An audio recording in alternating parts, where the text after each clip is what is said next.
paraphraser un slogan que vous reconnaîtrez tous, en particulier, je crois, l'un des participants à ce club RH, eh bien, on pourrait dire qu'il se passe toujours quelque chose en protection sociale. Et là-dessus, l'année 2021 n'a pas failli à cette tradition, et il est vraisemblable qu'il se passe encore pas mal de choses en 2022. Vous me direz que c'est pas totalement anormal quand on sait ce que représente la protection sociale en France. Les prestations de protection sociale, c'est quand même 750 milliards d'euros. Les chiffres concernent l'exercice 2020, donc 750 milliards d'euros en matière de retraite, en matière de santé, en matière d'allocation familiale ou de chômage principalement.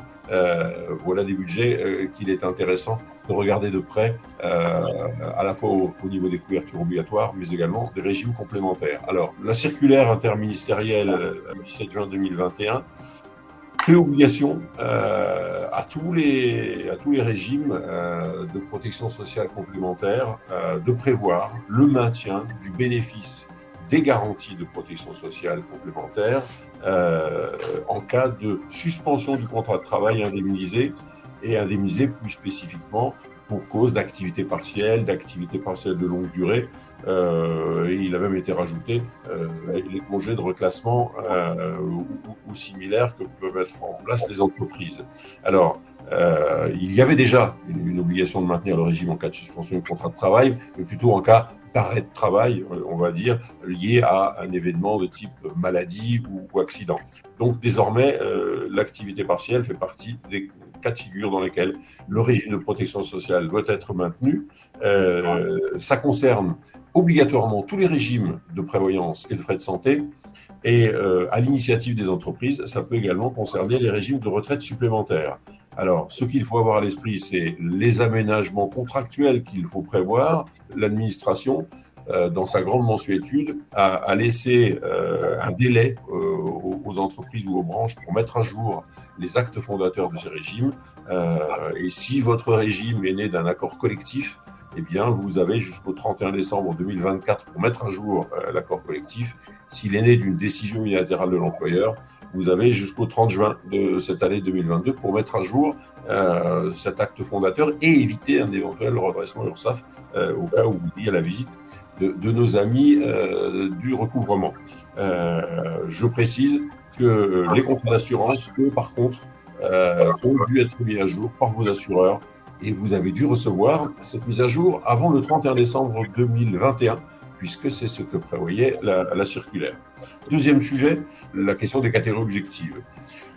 Pour ceux qui pratiquent au quotidien, le sujet, pas de grande nouveauté, vous vous y attendiez. Il faut rappeler simplement que depuis 2012, depuis l'apparition d'un décret du 8 janvier 2012, eh bien pour bénéficier du régime fiscal et social de faveur, nos régimes de prévoyance, de frais de santé ou de retraite doivent concerner soit l'ensemble du personnel, c'est plus simple, soit une catégorie objective. Et ce décret de 2012 décrivait ce que l'on peut qualifier de catégorie objective, en faisant, en particulier, dans certains cas de figure, référence à la GIRC ou à l'ARCO, et à la convention collective des cadres du 14 mars 47. Il ne vous aura pas échappé que cette convention collective n'existe plus.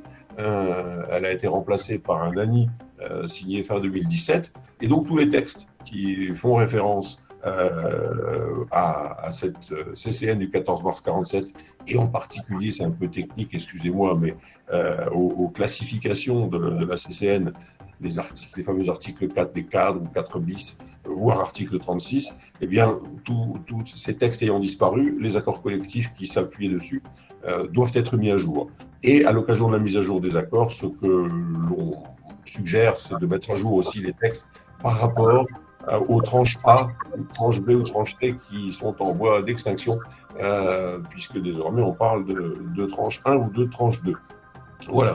Le délai de mise à jour de vos textes, s'il y a au passage, il est comparable à ce qu'on vient de voir sur la circulaire interministérielle de juin 2021. Vous avez jusqu'au 31 décembre 2024 pour mettre à jour vos accords, sachant que si vous ne touchez pas à vos textes pendant toute la période qu'on va appeler transitoire, jusqu'au 31 décembre 2024, vous pouvez continuer à bénéficier du régime fiscal et social de faveur, sous réserve, bien évidemment, de ne pas toucher le moins du monde au champ des bénéficiaires de votre accord. Si vous veniez à vouloir changer quelque chose, il faudrait concomitamment mettre à jour le texte par rapport à ce que je viens d'évoquer, les articles 4 et 4 bis devenus 2.1 et 2.2.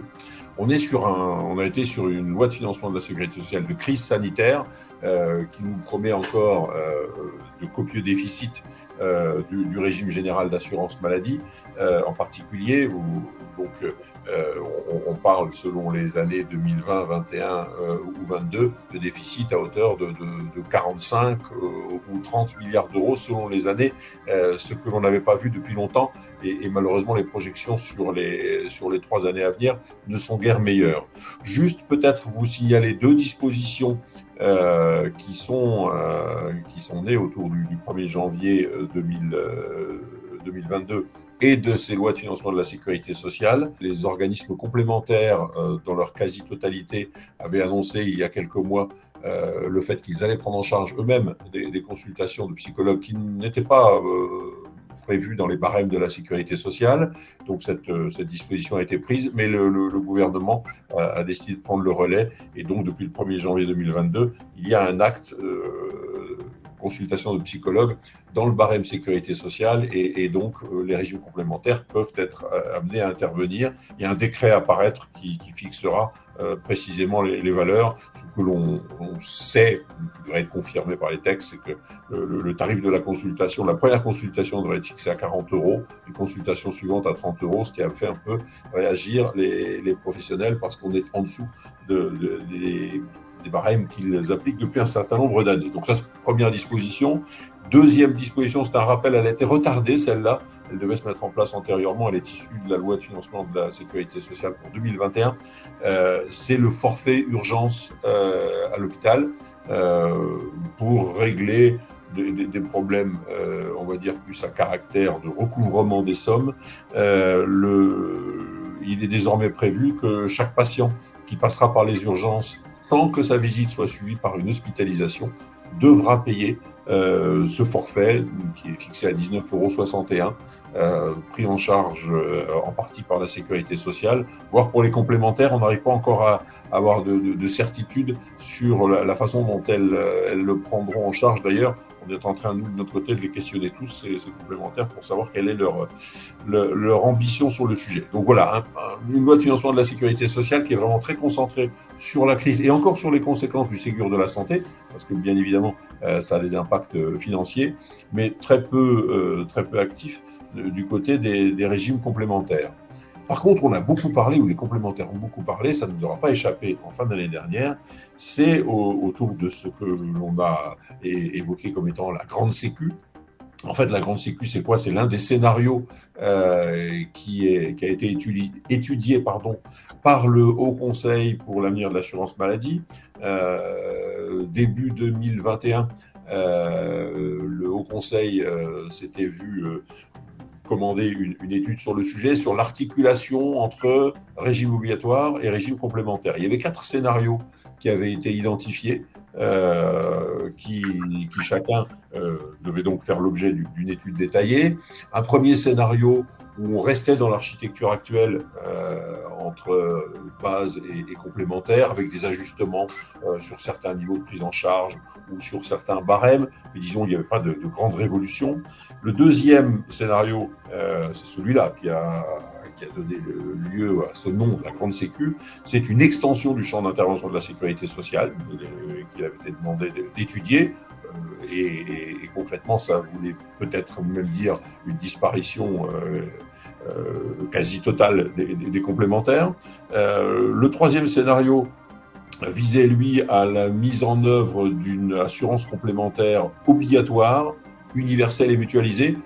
François faisait référence tout à l'heure à la généralisation de la couverture santé chez les salariés du privé qui a été mise en œuvre effectivement au 1er janvier 2016. On sait qu'il y a encore des populations non concernées. Les fonctionnaires vont bientôt en bénéficier aussi, mais il reste des populations qui n'ont pas encore de complémentaire, des retraités en particulier, mais pas que. Donc là, le scénario numéro 3, lui, disait on rend la complémentaire obligatoire et elle est plutôt sous administration de l'État que laissée au marché.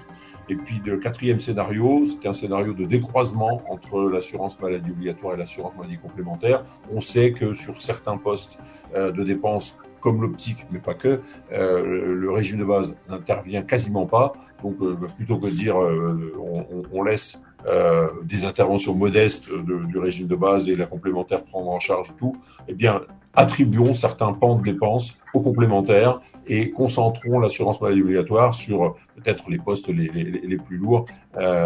Donc ça, c'était le quatrième scénario. Et ce qui a fait couler beaucoup d'encre et beaucoup de salive, c'est le fait que clairement le gouvernement et le ministre a souhaité le ministre de la Santé, pardon, a souhaité privilégier un des scénarios, celui de la grande sécu, à tel point que des éléments du rapport ont fuité avant même que les membres du Haut Conseil pour l'avenir de l'assurance maladie n'aient vu le dit rapport. Ça a indisposé en particulier les assureurs complémentaires, mais pas que. Et ce qui a conduit à ce que aujourd'hui la copie est un petit peu été rangée. On ne parle plus aussi fortement de la grande sécu. Le rapport, il est paru avant-hier. Il a été rendu public avant-hier. Et pour la première fois depuis l'existence du HCAM, c'est un rapport sans orientations, sans propositions à l'arrivée. C'est vous dire à quel point les débats ont été houleux au sein de cette instance. Voilà, c'était le sujet du jour. Quand sera-t-il, on est en 2022, année d'élection présidentielle, est-ce que les candidats se saisiront du sujet?